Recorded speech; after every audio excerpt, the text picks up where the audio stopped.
അഭിനേതാക്കളുടെ സംഘടനയായ AMMAയിൽ കുറച്ച് തർക്കങ്ങളിലേക്ക് കാര്യങ്ങൾ പോവുകയാണ്. അത് മറ്റൊന്നുമല്ല, കഴിഞ്ഞ ദിവസമാണ് അവിടെ തെരഞ്ഞെടുപ്പ് നടന്നത്. അതിൻ്റെ വാർത്തകളും ചിത്രങ്ങളൊക്കെ പ്രേക്ഷകർ ഇതിനോടകം കണ്ടു കാണും. അപ്പോൾ എക്സിക്യൂട്ടീവ് കമ്മിറ്റിയിലേക്ക് 3 വനിതാ അംഗങ്ങളെ തിരഞ്ഞെടുത്ത രീതി ജനാധിപത്യ വിരുദ്ധമാണെന്ന് തുറന്നടിച്ച് രമേശ് പിഷാരടി എല്ലാ അംഗങ്ങൾക്കും കത്തയച്ചിരിക്കുകയാണ്. അപ്പോൾ കൂടുതൽ വോട്ട് കിട്ടുന്ന ആൾക്കാണ് തെരഞ്ഞെടുപ്പിൽ ജയം ലഭിക്കേണ്ടത്. പക്ഷേ തനിക്ക് കൂടുതൽ വോട്ട് കിട്ടിയിട്ടും അങ്ങനെയൊന്നും ഉണ്ടായില്ല എന്നുള്ളൊരു പരാതി രമേശ് പിഷാരടി എല്ലാവരെയും അറിയിച്ചിരിക്കുകയാണ്. ഇപ്പോൾ ഈ അമ്മ സംഘടനയിൽ ജനാധിപത്യം എന്നുള്ള വാക്കൊക്കെ കേട്ടു തുടങ്ങും. അതാണ് എനിക്ക് ഈ പരാതി വാർത്ത കണ്ടപ്പോൾ തോന്നിയത്. ഇതിനകത്ത് രമേശ് പിഷാരടിയുടെ പ്രശ്നം എന്നറിയാമോ? രമേശ് പിഷാരടി ഇപ്പോൾ ഭയങ്കരമായി എന്താ പറയുന്നത്, ഈ എൻ്റർടൈൻമെൻറ്റ് മേഖലയിൽ ഉയർന്നു വരുന്ന ഒരു പ്രതിഭയാണ്. ഒരു യുവതാരം എന്ന് വിളിക്കാവുന്ന ആളാണ്. ആളുകൾക്കെല്ലാം അദ്ദേഹത്തെ വലിയ ഇഷ്ടമാണ്. അങ്ങനെ ഇരിക്കെ അമ്മയിലൊരു തെരഞ്ഞെടുപ്പ് നടക്കുകയും ആ തെരഞ്ഞെടുപ്പിൽ രമേശ് പിഷാരടി തോറ്റു എന്ന് വാർത്ത വരികയും ചെയ്യുക, അദ്ദേഹത്തിന് വ്യക്തിപരമായി ഉണ്ടാക്കുന്ന സങ്കടം, അദ്ദേഹത്തിൻ്റെ കരിയറിൽ ഉണ്ടാക്കുന്ന ചില മോശം മാർക്സ് ഉണ്ടല്ലോ, അതാണ് അദ്ദേഹത്തെ ഡിസ്റ്റർബ് ചെയ്ത ഘടകം. രമേശ് പിഷാരടി വേണ്ടത്ര പിന്തുണയില്ലാതെ കലാമേഖലയിലെ ഒരു മത്സരത്തിൽ തോറ്റുപോയി എന്ന് വരുന്നത് അദ്ദേഹത്തിന് വിഷമമുണ്ടാക്കുന്ന കാര്യമാണ്. അല്ലാതെ എക്സിക്യൂട്ടീവ് കമ്മിറ്റിയിൽ മെമ്പർഷിപ്പ് കിട്ടാത്തതാണോ അദ്ദേഹത്തിൻ്റെ പ്രശ്നം ചോദിച്ചാൽ അല്ലെന്ന് തോന്നുന്നു. കാരണം അമ്മ അതിലൊരു ക്ലാരിറ്റി വരുത്തിയില്ല.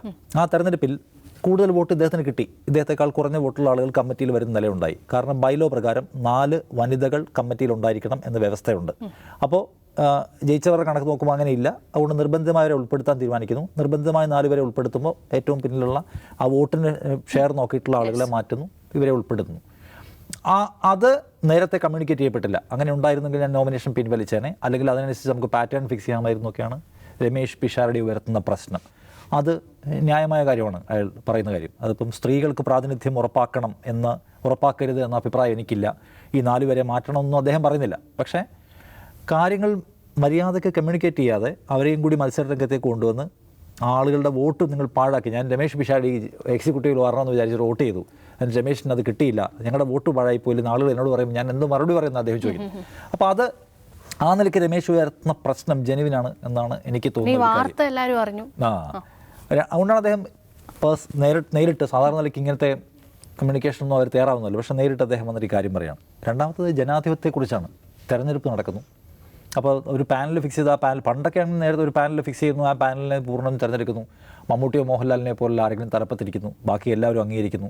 മമ്മൂട്ടിയുടെയും മോഹൻലാലിൻ്റെയും പ്രിയപ്പെട്ട പാനലാണെങ്കിൽ മറ്റാർക്കും എതിർപ്പുണ്ടാവുക അസാധ്യമായ കാര്യമാണ്. ഇത്തവണ പക്ഷേ മത്സരിക്കാൻ ആളുകൾ രംഗത്തുണ്ടാകുന്നു. മത്സരിക്കാൻ ഔദ്യോഗിക പാനലിനെ എതിർത്ത് മത്സരിക്കാൻ സ്ത്രീകൾ രംഗത്ത് വരുന്നു. മത്സരിച്ച് പക്ഷേ അവർക്ക് വിജയിക്കാൻ കഴിഞ്ഞില്ല. പക്ഷേ ഒരു ഡെമോക്രാറ്റിക് പ്രോസസ്സ് അതിനകത്ത് നടന്നു എന്നത് ശുഭകരമായ കാര്യമാണ്. അതുകൊണ്ട് അമ്മ ജനാധിപത്യവൽക്കരിക്കപ്പെടുന്നു എന്ന് അതിനർത്ഥമില്ല. ഒരു തെരഞ്ഞെടുപ്പിൽ ആളുകൾ മത്സരിക്കുന്നു, മത്സരത്തിൽ കുറച്ച് പേർക്ക് ഭൂരിപക്ഷം കിട്ടുന്നു, മറ്റുള്ളവർക്ക് വോട്ട് കുറയുന്നു, അങ്ങനെ ഒരു സിസ്റ്റം ഫിക്സ് ചെയ്യപ്പെടുന്നു എന്നതല്ല ജനാധിപത്യത്തിൻ്റെ അർത്ഥം. ജനാധിപത്യം എന്ന് പറഞ്ഞാൽ എല്ലാവർക്കും സംസാരിക്കാനുള്ള ഇടം ഉണ്ടാവുക, എല്ലാ വിഷയങ്ങളും സംസാരിക്കാനുള്ള ഇടം ഉണ്ടാവുക. ഒരു വിമർശനം ഉന്നയിച്ചു എന്നതിൻ്റെ പേരിൽ, ദുർബലനായ ഒരു മനുഷ്യനൊരു വിമർശനം ഉന്നയിച്ചു എന്നതിൻ്റെ പേരിൽ അയാൾക്കൊരു ഭയവുമില്ലാതെ തുടരാൻ കഴിയുക. അതാണല്ലോ ഡെമോക്രസി എന്ന വാക്കിൻ്റെ അർത്ഥം. അത് അമ്മയ്ക്കകത്ത് ഇപ്പോഴും ഉണ്ട് എന്ന് ഞാൻ വിചാരിക്കുന്നില്ല. പല വിഷയങ്ങളും അതിനകത്ത് ഉന്നയിക്കാൻ പറ്റാത്തത് തന്നെയാണ്. അതുതന്നെയല്ല, പല വിഷയങ്ങളിലും വലിയ തോതിലുള്ള വിമർശനം കേൾക്കുകയും പ്രതിസ്ഥാനത്ത് നിൽക്കുകയൊക്കെ ചെയ്യുന്ന ആളുകൾ ഇപ്പോഴും എന്താ പറയുന്നത്, വലിയ ഫിഗേഴ്സായിട്ട് അതിനകത്ത് നിൽക്കുകയും അവർക്ക് വലിയ സ്വാധീനം ഉണ്ടാക്കുകയൊക്കെ ചെയ്യാൻ കഴിഞ്ഞിട്ടുണ്ട്. അതുകൊണ്ട് ഒരു നൈതിക ജനാധിപത്യ മൂല്യത്തെ പൂർണ്ണമായും അമ്മ അഡോപ്റ്റ് ചെയ്തിട്ടുണ്ടെന്ന് ചോദിച്ചാൽ ഇല്ല. അമ്മ നമ്മളങ്ങനെ തള്ളിക്കളയേണ്ട ഒരു സംഘടനയല്ല. അത് ഒരുപാട് അവർക്ക് പരിമിതികളുണ്ടല്ലോ. ഒരു അഭിനേതാക്കളുടെ സംഘടന എന്ന് പറയുമ്പോൾ അതിന് പലതരത്തിലുള്ള പരിമിതികളുണ്ട്. ആ പരിമിതിക്കകത്തുനിന്നുകൊണ്ട് അവരവരുടെ വലിയ വെൽഫെയർ സംഗതികളുണ്ട്, ആക്ടിവിറ്റീസൊക്കെ ഭയങ്കരമായി ഗംഭീരമായി ചെയ്യുന്ന സംഘടനയാണ്. അപ്പോൾ ആ നിലയ്ക്ക് അതുകൊണ്ടുകൂടിയാണ് അതിൻ്റെ നിലനിൽപ്പ് പ്രധാനമാവുകയും ചെയ്യുന്നത്. ഈ രംഗത്ത് നിന്ന് പിന്തള്ളപ്പെട്ട മനുഷ്യർ, ഒരു പ്രായമായവർ, അവരെയൊക്കെ സഹായിക്കുന്ന നിന്നു പോകാത്ത ഒരു പ്രോജക്റ്റ് അവർ കൊണ്ടു നടക്കുന്നുണ്ട്. അതൊക്കെ ശ്ലാഘനീയമാണ്. എങ്കിൽ തന്നെയും ഈ തെരഞ്ഞെടുപ്പ് വരെ ഓക്കെ, അതിനുശേഷം അമ്മ ജനാധിപത്യവൽക്കരിക്കപ്പെടുന്നു എന്ന ആശ്വാസത്തിനൊന്നും വലിയ കഥയില്ല എന്നാണ് എനിക്ക് തോന്നുന്നു. മാറ്റങ്ങൾ ഉണ്ടാകുന്നുണ്ടോ? അല്ല, ഇത് ആകെ 100-600 ആളുകൾ അംഗങ്ങൾ താഴെ മാത്രമുള്ളൊരു സംഘടനയാണ് അമ്മ.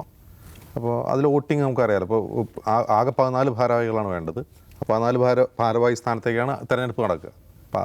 ഈ അങ്ങനെ തെരഞ്ഞെടുപ്പ് നടക്കുമ്പോൾ ഉള്ള ഒരു പ്രശ്നം ഇതിപ്പോൾ നമ്മുടെ ഇന്ന് തലക്കെട്ട് തന്നെ അമ്മ ജനാധിപത്യപരമാണോ എന്താ ചോദിച്ചത്? അങ്ങനെ തന്നെ. എനിക്ക് മനസ്സിലാവാത്തൊരു കാര്യമുണ്ട് ഈ സംഘടനാ തെരഞ്ഞെടുപ്പുകളിൽ. എനിക്ക് ഇതുവരെ മനസ്സിലാവാത്തൊരു കാര്യം, ഒരു ഔദ്യോഗിക പാനൽ ഉണ്ടാവുക, ആ പാനലിനെതിരെ ചിലർ മത്സരിക്കുക, അതിൽ കൂടുതൽ വോട്ട് കിട്ടുന്നവർ ജയിക്കുക. ഈ ഔദ്യോഗിക പാനൽ എന്ന ആ പ്രയോഗം തന്നെ ജനാധിപത്യ ഒരു ഇതാണെന്ന് എൻ്റെ അഭിപ്രായം. എന്താ ഈ ഔദ്യോഗിക പാനൽ? നിലനിൽക്കുന്ന കമ്മിറ്റി ഒരു പാനൽ ഉണ്ടാകും തെരഞ്ഞെടുപ്പിലേക്ക്, അങ്ങനെയല്ലേ? നിലനിൽക്കുന്ന കമ്മിറ്റി. അപ്പോൾ നിലനിൽക്കുന്ന കമ്മിറ്റി എന്ന് പറഞ്ഞാൽ അധികാര സ്ഥാനത്തിരിക്കുന്നവർ ഉണ്ടാക്കുന്ന ഒരു പാനൽ. ആ പാനലിനോട് മത്സരിക്കാൻ ആര് തയ്യാറാവുന്നു എന്നുള്ളൊരു പ്രശ്നമാണല്ലോ. ഇപ്പോൾ ഇപ്പം ഞാനും രേഷ്മയും നിഷാദും ഉള്ളൊരു സംഘടന, നിഷാദ് അതിൻ്റെ പ്രസിഡൻ്റാണ്. തെരഞ്ഞെടുപ്പ് വരുമ്പോൾ നിഷാദ് ഒരു പാനൽ ഉണ്ടാക്കുകയാണ്. അപ്പോൾ നിഷാദ് ഉണ്ടാക്കുന്ന ഒരു പാനലിനോട് ഞാൻ മത്സരിക്കണം വേണ്ടെന്നുള്ളൊരു ചിന്ത എൻ്റെ ഉള്ളിൽ ഉണ്ടാവില്ല. എന്തിനാണ് മത്സരിക്കുന്നത്? ഡിഫോൾട്ട് വിമതൻ. ഞാൻ ഇതിന് ഡിഫോൾട്ട് വിമതനാണോ? എനിക്കും ഈ സംഘടനയിൽ പല കാര്യങ്ങളും ഉണ്ടാവുമല്ലോ. അപ്പോൾ അത് ഞാനിത് കേട്ടിട്ടുള്ള CPM പാർട്ടി സമ്മേളനങ്ങളിലൊക്കെ ഇത് കേട്ടിട്ടുണ്ട്. ഈ ഔദ്യോഗിക പാനൽ എന്തിനാ മത്സരിച്ച് ജയിച്ചു എന്നൊക്കെ ഞാൻ കേട്ടിട്ടുണ്ട്. ഔദ്യോഗിക പാനൽ എന്ന സംവിധാനം തന്നെ തെറ്റാണെന്ന് തന്നെ പറയാം. അങ്ങനെ അത് തന്നെ ജനാധിപത്യ ഇതാണ്. ശരിക്കും എന്താ ചെയ്യേണ്ടത്? മത്സരിക്കാൻ ആഗ്രഹമുള്ളവരിൽ നോമിനേഷൻ വാങ്ങുക, വോട്ട് ചെയ്യുക, ജയിക്കുക, അതല്ല വേണ്ടത്. അപ്പോൾ അമ്മയിൽ ഈ സിസ്റ്റം നിൽക്കുന്നതുകൊണ്ടാണ് 25 വർഷം ഇടവേള ബാബു തുടർച്ചയായിട്ട് അതിൻ്റെ ജനറൽ സെക്രട്ടറി ആയിട്ട് നിന്ന്. ഇപ്പം ഔദ്യോഗിക കാരണം ഒന്നാമത്തെ ആദ്യം ഒരു തെരഞ്ഞെടുപ്പ് നടക്കുമല്ലോ, അന്ന് ഈ ഇടവേള ബാബു തന്നെ ആയിരിക്കുമല്ലോ അപ്പോൾ പാനൽ ഉണ്ടാക്കുക, അല്ലേ? ഇടവേള ബാബുവിൻ്റെ അനുഗ്രഹത്തോടെയും അന്നത്തെ പ്രസിഡന്റിൻ്റെ ആശീർവാദത്തോടെ ആയിരിക്കും പാനൽ ഉണ്ടാവുക. ഇത്തവണ അദ്ദേഹം മാറി നിന്നുകൊണ്ടാണ്, നിർബന്ധിച്ച് മാറി നിന്നുകൊണ്ടാണ് പര സിദ്ദിഖ് വന്നത് അല്ലെങ്കിൽ. അപ്പോൾ ഈ ഔദ്യോഗിക പാനൽ സമ്പ്രദായം തന്നെ ജനാധിപത്യ വിരുദ്ധമാണ്. അപ്പോൾ പിന്നെ അമ്മ ജനാധിപത്യപരമായി തന്നെ പ്രവർത്തിക്കണോ വേണ്ടയോ എന്ന് ചോദിച്ചു കഴിഞ്ഞാൽ അതിൻ്റെ ബൈലോ പ്രകാരം പ്രവർത്തിക്കട്ടെ എന്ന് നമുക്ക് ആശിക്കാൻ പറ്റുള്ളൂ. അപ്പോൾ ബൈലോ പ്രകാരം പ്രവർത്തിക്കുമ്പോൾ പോലും ഈ ഔദ്യോഗിക പാനൽ എന്നുള്ളത് ബൈലോയിലല്ലോ. ഔദ്യോഗിക പാനൽ എന്ന് പറഞ്ഞാൽ CPM ഭരണഘടനയിലും ഇല്ല. ഈ ഔദ്യോഗിക പാനൽ എങ്ങനെ വരുന്നു? അത് ശരിക്കും സ്വയം വിമർശനമാണ്. നമ്മൾ വാർത്തയിലടക്കം അങ്ങനെ പ്രയോഗിക്കുന്ന വാക്ക് നമ്മൾ ഉപയോഗിക്കാൻ പാടില്ല. അല്ല, അത് ഉപയോഗിക്കാൻ പാടില്ല എന്നുള്ളതല്ല, അതൊരു റിയാലിറ്റി ആയതുകൊണ്ടാണ് നമ്മൾ വാർത്തയിൽ ഉപയോഗിക്കുന്നത്. ഞാൻ ചോദിക്കുന്നത്, ഈ സംഘടനകളുടെ ഒന്നും ബൈലോയിലോ ഭരണഘടനയിലൊന്നും ഈ ഔദ്യോഗിക പാനൽ എന്നൊരു പ്രയോഗം ഉണ്ടാവില്ലല്ലോ. പിന്നെ ഇങ്ങനെയാണ് ഔദ്യോഗിക പാനൽ ഉണ്ടാവുന്നതാണ് എൻ്റെ ചോദ്യം. അത് ജനാധിപത്യത്തെ അട്ടിമറിക്കുന്നതാണ്, ഏത് സംഘടനയിലാണെങ്കിലും അതാണ് സംഭവിക്കുന്നത്. ഇപ്പോൾ പിഷാരിയുടെ കാര്യം ഇപ്പോൾ നിഷാദ് പറഞ്ഞതുപോലെ, ഈ പിഷാരിയുടെ എല്ലാവർക്കും ഇഷ്ടമാണ്, പിഷാരി തമാശ പറയുന്നത് ഇഷ്ടമാണ്. ഇപ്പോൾ സിനിമാക്കാർക്കിടയിൽ പോലും പിഷാരിയുടെ ഒരു താല്പര്യം ഉണ്ടാവും. അപ്പോൾ അദ്ദേഹം തോറ്റു ഈ തെരഞ്ഞെടുപ്പിൽ എന്ന് പറയുമ്പോൾ പലരും ചിന്തിക്കും, മമ്മൂട്ടി പോലും വോട്ട് ചെയ്തിട്ടുണ്ടാവില്ലേ എന്നൊക്കെ ആൾക്കാർ ചിന്തിക്കും, അല്ലേ? നമ്മൾ ചിന്തിക്കില്ലേ? ഇപ്പോൾ രാഷ്ട്രീയ പാർട്ടികളിൽ തെരഞ്ഞെടുപ്പ് നടക്കുമ്പോൾ ആരും തോന്നുന്നു അപ്പോൾ ഇന്നയാളായാലും പിന്തുണച്ചിട്ടുണ്ടാവില്ലെന്ന് ചിന്തിക്കില്ല. അപ്പം അങ്ങനെ ഒരുപാട് ആളുകൾ ഊഹാപോഹങ്ങൾ ആളുകളുടെ ഉള്ളിൽ ഉണ്ടാവും. അപ്പോൾ അത് ക്ലിയർ ആണ്. ഇത് പിഷാരിയുടെ കത്ത് വളരെ സ്പെസിഫിക് ആണ്. അദ്ദേഹം പറയുന്നത്, എനിക്കിതിലേക്ക് നിൽക്കാൻ വേണ്ടിയിട്ടോ ഇതൊരു പരാതിയായിട്ടോ ഗണിക്കരുത്. കാരണം ഈ 17 ഭാരവാഹികളിൽ 4 പേർ സ്ത്രീകളാകണം എന്ന് ബൈലോയിൽ പറയുന്നുണ്ടെങ്കിൽ അവർക്ക് വേണ്ടി സീറ്റ് സംവരണം ചെയ്യാണ് വേണ്ടത്. അതായത് അപ്പോൾ കൂടുതൽ വോട്ട് കിട്ടി ആൾ പുറത്തു പോകേണ്ട ഒരു അവസ്ഥ വരില്ല. അത് അമ്മയുടെ പ്രശ്നമാണ്. അത് ആ ബൈലോയിൽ ഉൾപ്പെടുത്തണം, അതിൻ്റെ രീതി ഉൾപ്പെടുത്തണം. അപ്പോൾ 17 പേരിൽ 4 പേർ സ്ത്രീകളാണെങ്കിൽ അത് അവിടെ മത്സരിക്കേണ്ടവർ സ്ത്രീകളായിരിക്കണം എന്ന കാര്യം കൂടി ബൈലോയിൽ ഉൾപ്പെടുത്തണം. അതാണ് രമേശ് പിഷാരടി കത്തിൽ പറയുന്നത്. അത് നല്ലതാണ്, ആ സംഘടനയെ സംബന്ധിച്ച് നല്ലതാണ്. അതിൽ കൃത്യത വരികയാണ് ഇത്തരത്തിലുള്ള കൺഫ്യൂഷൻ ഇല്ലാണ്ടിരിക്കാനുള്ള വഴി. അതിനപ്പുറം ഒരു 600 പേരുള്ള സംഘടനയിൽ ജനാധിപത്യം ഉണ്ടോ എന്നൊക്കെ ചോദിക്കുന്നതിലൊന്നും കാര്യമില്ല. അങ്ങനെ ജനാധിപത്യം ഉണ്ടാവണമെങ്കിൽ ഞാൻ ഈ പറഞ്ഞതുപോലെ ഈ ഔദ്യോഗിക പാനൽ എന്ന പരിപാടി എല്ലാ സംഘടനകളും ഒഴിവാക്കണം. അതാണ്. അപ്പോൾ ഇതോടെ ഔട്ട് ഓഫ് ഫോക്കസിൻ്റെ സമയം ഇവിടെ അവസാനിക്കുകയാണ്. നമസ്കാരം.